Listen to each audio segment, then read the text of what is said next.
My fellow Americans, this week I traveled to Nashville, Tennessee to lay a wreath at the grave of Andrew Jackson on the 250th anniversary of his birth.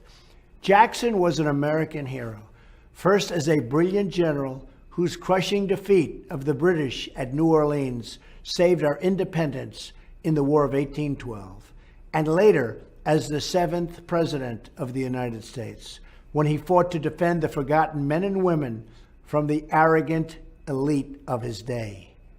Does it sound familiar? The memory of his leadership lives on in our people, and his spirit points us to a better future. This week, I also traveled to the Willow Run plant in Michigan. At that facility during the Second World War, the Ford Motor Company built not cars, but entire airplanes. At one point, workers there produced a complete B-24 Liberator every single hour. Hard to believe. Today on that site is a new facility where the cutting-edge cars of the future will be tested. And this week, the old plant was filled once again with thousands of workers and engineers. I was there to share the good news for the American auto industry. We announced we'll be reversing an 11th hour executive action from the previous administration that was threatening thousands of auto jobs in Michigan and across America. And I mean threatening. It was very, very sad to see.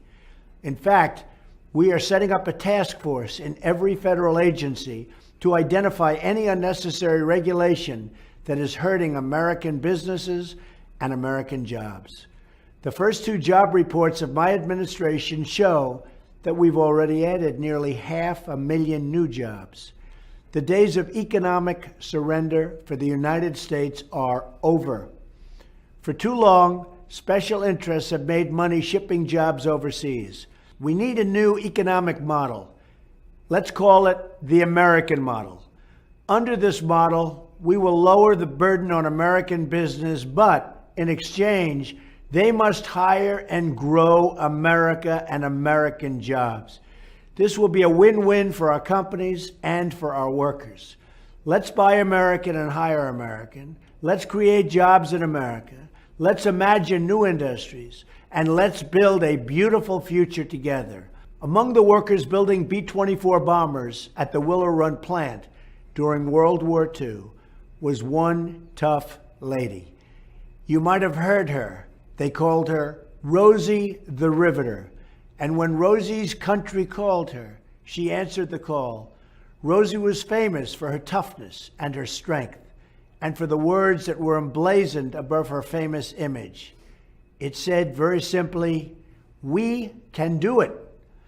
If Americans unite and find again within our nation the soul of Rosie and the spirit of Jackson, I have no doubt that we can do it, and do it like never before.